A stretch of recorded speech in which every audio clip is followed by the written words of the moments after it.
NBA fans, Dom2K on the mic, and today we're going to be discussing the worst part of any NBA season. And as you can tell from the title, I'm going to be detailing 9 of the scariest injuries that happen in NBA history. Now, the reason it says 9 of the scariest injuries is because it's not going to include the top 2 that you probably thought about as soon as you clicked on this video, and I have a good reason for that. As soon as I say scariest injuries, your mind obviously jumps right to Paul George and Sean Livingston because, well, those are the 2 scariest injuries by far we've ever seen on an NBA court, and that's why I'm not including them on the list. You've heard their stories 100 times, there's plenty of videos already detailing the situations, and I wanted to use this video to kind of discuss some that history kind of lost in my opinion, and you know, just the ones that people don't know much about or don't talk a lot about. So with that being said, let's go ahead and begin. Number 9. Marquis Daniels. So for this video, I figured I'm gonna order this list in terms of gruesomeness, and this one really isn't all that gruesome at all, being that you could barely tell what happened to the guy, but it was scary as hell when you saw the replay. Me being a Celtics fan, I can remember watching this rival game against the Magic and then being totally confused about why Marquis Daniels was lying down motionless against the hardwood. This injury happened on February 6th of 2011, and it caused Daniels to miss the rest of the season because health was far more important than basketball.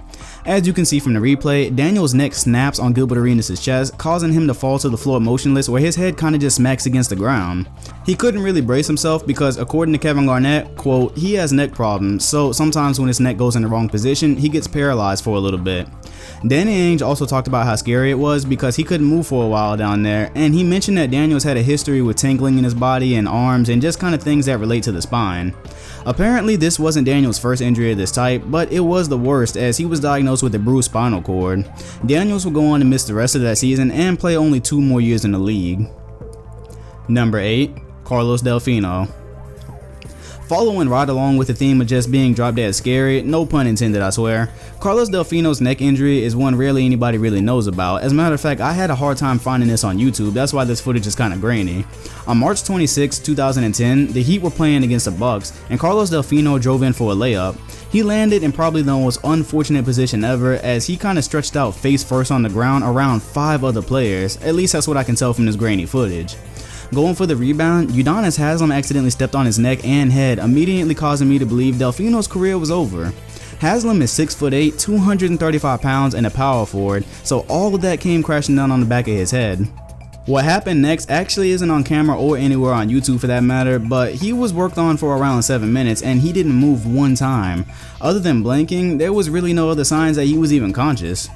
When Marquis Daniels gave a thumbs up to the crowd to show he was okay, Delfino just kind of laid there, and according to Kurt Thomas, he even had a cut on his chin that looked like it needed stitches. After Delfino was transported to the hospital, he was reportedly okay and he was able to move all his body parts, and that is a pretty fortunate situation for him.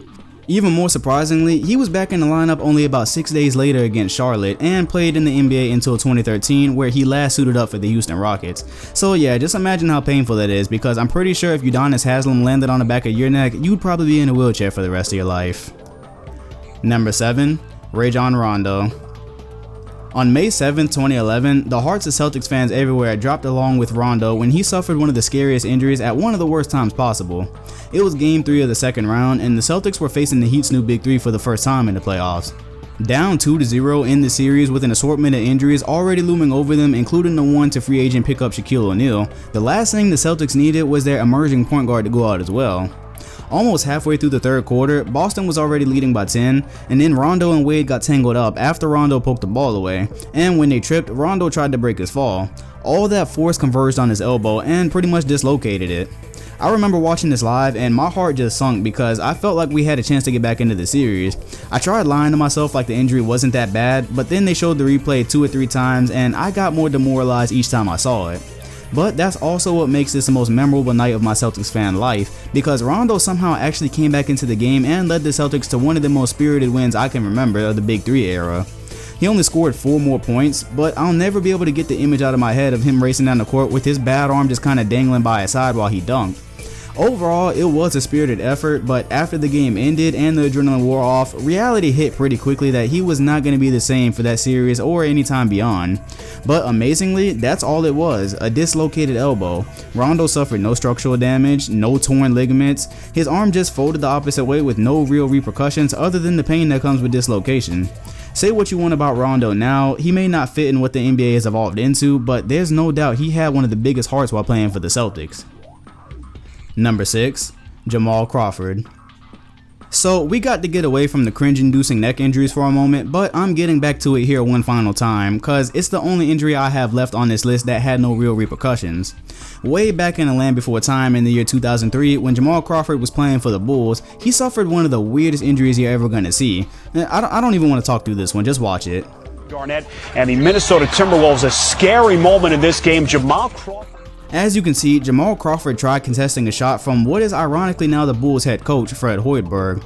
He flipped backwards on his neck with absolutely no way to break his fall or cushion it. By some miracle, the only thing Crawford walked away with here was a sprained neck. This stuff is normally where you start talking about paralysis from the neck down, but instead all we got, luckily, was one of the scariest moments on a basketball court. With that gruesome looking injury, Crawford still played 80 games that season and started 73 of them that year. Props to this guy, cause his neck can't be made out of regular flesh and bones. Number 5. Joe Johnson. I've never seen someone so much as mention an injury to Joe Johnson, but as soon as you see this one, I promise you you're gonna grab your face. Check it out. Have you ever heard someone talk about a broken face? Well, other than getting into a fight, that's pretty difficult to accomplish unless you come flying out of the air face first, which happened here. Joe Johnson suffered what was later described as a broken bone in his eye socket or an orbital fracture. The amazing part about this is that Johnson lay on the floor to receive 6 stitches before shooting both his free throws and then leaving the game. What's even worse about this is that Joe Johnson had played in all 287 games since becoming a member of the Phoenix Suns, but had to miss these crucial games in the playoffs where the Suns had a real shot at a championship that year. It didn't hurt them in the Dallas series because they actually ended up winning, but when they ran into the San Antonio Spurs and Joe Johnson was still out, they really could have used his 17 points per game while they went down 0-2. It was unfortunate, but hey, as I always say on this channel, life is not fair. Number 4. Tony Allen. Tony Allen has been known as one of the NBA's premier defenders for the last decade, mainly making his name on the Boston team with the Big Three. But right before the Big Three came, and I say this with all due respect, Allen injured himself in one of the stupidest ways possible, and if Shaqtin' a Fool was around at the time, yeah, this one would have made the list. Take a look. Rondo, Allen, Gomes, Jefferson, and Green, and Tony hurt himself trying to dunk the basketball. Yeah, not only did he miss his tomahawk, he came down wrong and tore both his ACL and he had meniscus tears. This was super unfortunate because Tony Allen was actually blossoming into a scorer at the time, which most people don't even have a clue about. With Paul Pierce out due to an injury, he was young and looked poised to be the star of a team someday, as he was in the midst of his 6th straight 20-point game. Allen says that the injury turned him into, quote, the grind father that we've come to know him as today. Before the injury, he said he had his sights on becoming a superstar for a team, but afterwards he began to focus on all the little things he could do for the team, pretty much like he did for the 08 Celtics that won the title. Believe it or not, Allen's career is a bit of one of those what-if stories that nobody really ever talks about because no one truly knows there was a time where he looked very promising. Number 3. Andrew Bynum. Laker fans were really on a roller coaster ride throughout Andrew Bynum's time with LA. He injured his knee in 2008, which many claim to be the reason they didn't beat the Boston Celtics. Bullshit.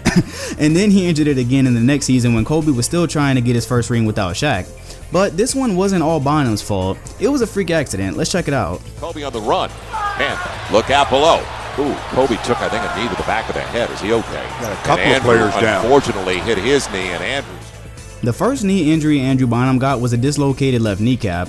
This one was a torn MCL, which he did wind up returning from, but it set the stage for the multiple knee issues Bynum would later have. There's really no funny parts of an injury, especially when it comes to the knee, but I couldn't help but laugh at Kobe's reaction to the injury. He's on the hunt for another ring, and you can just tell at this moment he's just like, God damn it, not again. But luckily, Bynum would return to the Lakers and they would go on to win their first ring. And although there's been a lot of negative things said about Bynum since he disappeared from the league, he played through multiple injuries so the Lakers could become champions in 2010 as well. He kept his knee wrapped up like a tortilla throughout those times, so it couldn't have been easy, but this moment specifically led to the demise of his career. Number 2. Baron Davis. A lot of young fans might not know, but before Baron Davis was briefly an internet meme for his hairstyle, he was easily one of the most exciting players of the early 2000s. He was on the Warriors team that upset the Mavericks back in 07 and is responsible for one of the most hyped playoff moments in recent memory. But as we all know, Father Time is undefeated, and Baron Davis found himself on the Knicks in the year 2012 playing backup point guard and not producing too much. Unfortunately for him, he suffered an injury so gruesome that he hasn't played a day in the NBA since it happened. Falls down and he's hurt.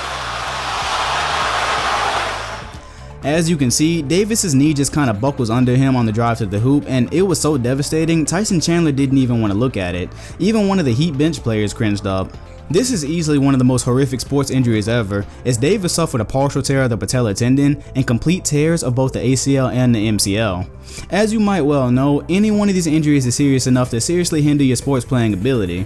Davis was 33 at the time of the injury, so his career was winding down anyways, but it was a really sad ending to a player's career that so many people loved throughout the 2000s. He tried to make a comeback to the NBA by playing in the D League, and also spent a lot of time playing for the Drew League because he just couldn't accept the way his career ended. But the sad reality is that NBA teams just aren't looking for a 37-year-old point guard with a history of knee problems. But hell, according to LeBron James, the Cavs still need a backup point guard, and I'm doubting they have any bargaining chips left to steal one, so why not hit B Diddy up? Number 1. Andrew Bogut. Before you watch this clip, I highly suggest you prepare your elbow, cause this is so painful, I promise you're gonna feel it. Look at that outlet! Oh no! Got his wrist. No, his elbow. Oh, it's broken. Oh no, it's broken. It's broken. It's puffed out. Or it's just, it's just swollen. We all know Andrew Bogut as the former defensive stalwart for a Golden State team that was primed to repeat, but before that, Bogut was actually reaching all-star levels for the Milwaukee Bucks, averaging as much as 15 and 10. He was only getting better in an era that really didn't have any other big man than Dwight Howard, and then it all changed. This has to be the second or third most gruesome injury in NBA history. It's just so ugly to watch.